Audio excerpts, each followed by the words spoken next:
you're a gamer that's ever been to FPS games, especially those of the competitive variety, then you've probably been in a situation similar to the following. You queue up in your favorite competitive first-person shooter with the burning intent to take some bags.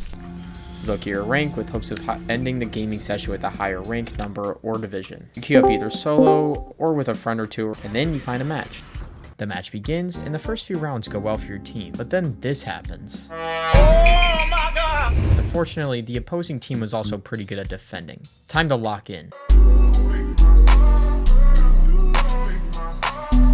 Match point begins, and you get a great start for your team. You get some kills, you're playing the objective, but then you die. Get up! This was not a part of the plan, but that's okay. You cleared your way by reducing the enemy's numbers, and by playing the objective. You played your role as a cog in the machine that is your team, and now it's up to the other teammates, to finish what you started. Then suddenly, all starts going shit. Grenade out! The other cogs that make up your team are malfunctioning? Seriously, what are they doing? Don't they know they should have gone to A instead of B? The match is over, and the enemy team has won. All your hard work has vanished. Now, how could this happen? It's not fair my hard work was squandered because these dimwits couldn't coordinate any tactics.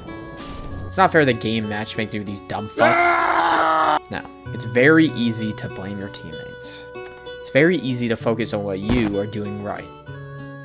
What's hard is becoming the reason why your team of bad teammates ends up winning. You hold the power within you to turn the reason why you believe you're losing into the power to see more success in your competitive matches. The truth is, playing the blame game never made any competitive team in any competitive scene win more often. Only when someone like a manager for an esports team closely analyzed the success and mistakes within their team truly allowed them to become a stronger and a more effective team. Now, if you played a full stack, then you, my friend, have the power to fine-tune each of your teammates' roles to perfection with practice and feedback. However, if you're like me, then you play most of your competitive matches solo, and therefore lack the ability to build long-term successful habits with a select group of players. Your hand in finding teammates as a solo player with reliable communication, insight, and tactics is completely up to luck. One match you can find all teammates with mics who are willing to communicate and coordinate with you. What's up, guys? Shut your bitch ass up. I am so sorry. And then the next, you could find teammates that remain absent in communication and coordination. What's up, team? If you're like me, then I would like to share the ups and downs of the reality I've learned playing competitive solo for the last 3 years.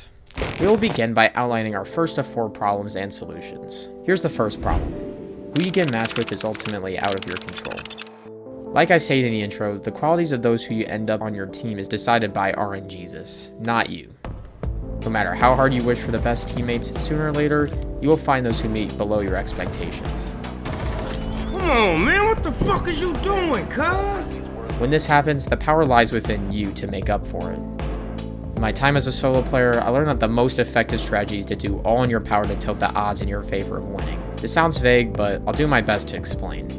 Let's say in a 3-man team, both of your other teammates either lack communication or have a general disregard towards the most effective strategy. The first step is to realize that teammates with these qualities are uncontrollable variables.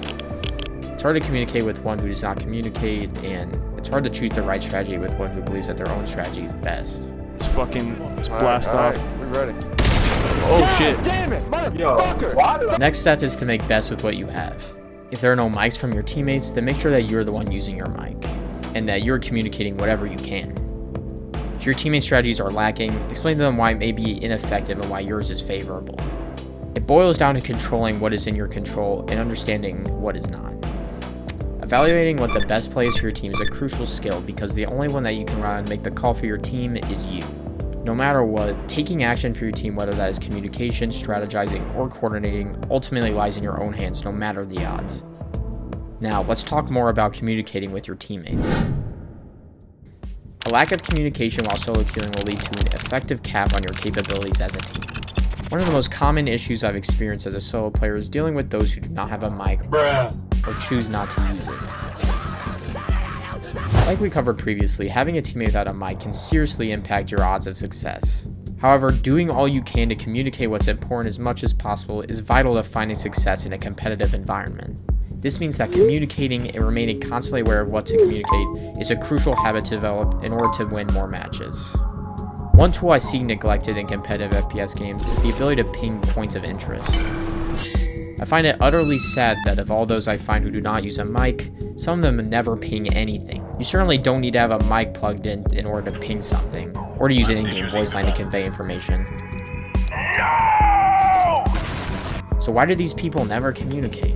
To put it simply, they do not care to increase the odds of winning. They are an unfavorable variable. They remain in a world different from ours where winning the game is a side objective. It sometimes becomes an unfortunate reality in our matches. And if this were to ever be a situation for you, I would pity you. But only if you did everything in your power to communicate with your team. You have the power to give your team the highest probability to win. If you neglect to take the utmost and complete action, then the fault lies within you. If you want to win more matches, get into the habit of constantly conveying info to your team, whether that's via voice chat, text chat, or pings. Now let's discuss a severely overlooked problem that I see holding back numerous players I've encountered throughout my matches. The expectations you set for others is irrelevant. Thinking anything like, if I can kill 2 enemies per round, then why can't my team do the same, is damaging to your team's capabilities because you become focused on yourself and only what you are doing right instead of what could be done better. Ultimately, the way a match plays out is unique to each player, and every player encounters their own difficulties throughout every match. This is true for yourself. While you may be fragging and rocking on the scoreboard, your bad teammates sit below you with 1 or 2 kills to their name, or vice versa. When one fixates on the scoreboard, their attention naturally shifts away from winning. They become stuck on the idea that the scoreboard means everything and that the scoreboard must be fixed in order to win. Although the scoreboard shows who's getting the kills, it often doesn't show you the other important work that players in your team are doing. To put it simply, if you become too fixated on your expectations of your team, you'll end up further from winning than if you put your attention to realizing you and your team's mistakes and working towards learning from them. Instead of setting high expectations for your team, your teammates' shortcomings can be a positive contribution to your strategy if you pay attention to what is done poorly and what is done well, instead of getting caught up in the "I'm better than everyone" mental trap. Now let's go over an actual step that you can take in your next competitive matches. You come to find that a component of your team is falling short. It is your responsibility to take the driver's seat and to do your best to make up for the shortcoming. This may be the hardest strategy to implement as a solo player, and that's because it takes the maximum effort and the mindset of a student in order to implement effectively. However, if you are truly dedicated to the craft of the game and the motivation to win, then this may be one of the most effective ways to improve. It starts with learning that your mistakes are priceless to learn from. This means you take accountability for a mistake after you recognize that it's your own responsibility to avoid that mistake. Accountability is to examine what went wrong with your process and what you can do to prevent it from happening again. I find that re-examining your failures through a clipping software like Shadowplay makes spotting your mistakes the easiest. Not only will this guide your future actions to more success on the field, it will also allow you to spot the same mistakes in other teammates, which then gives you the opportunity to teach those on your team who made that mistake and what to do better. Not only is this easier on your mind than raging, but it also creates a healthy habit of examining mistakes, which leads to more of your own success while helping your teammates improve.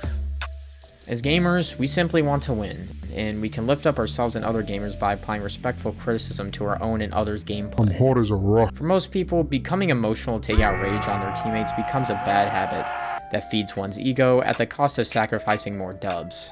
Alternatively, calming yourself and taking a step back away from your emotions will allow you to see what to improve and lead to less strain from rage, while also increasing your odds of winning with randoms. It all comes down to making sure your logical thoughts steer your competitive experience and not your emotions. Thanks for watching. I don't usually make videos like this, but if you enjoyed and want to see more videos covering the psychological aspects of gaming, then make sure to leave a comment or a like on this video. Also, if you are a long-time viewer of this channel, then you probably noticed that my upload frequency has pretty much completely fallen off over the last few months, and I can't really say that it will go back to the way it was, but if this video does well, I'll probably make a few more videos like this to see how it goes. And if you guys enjoy this, please leave a like, subscribe, comment to let me know that you guys enjoy this kind of content. And yeah, hopefully there will be some new videos in the near future, and I'll catch you picklers next time. Peace out, picklers.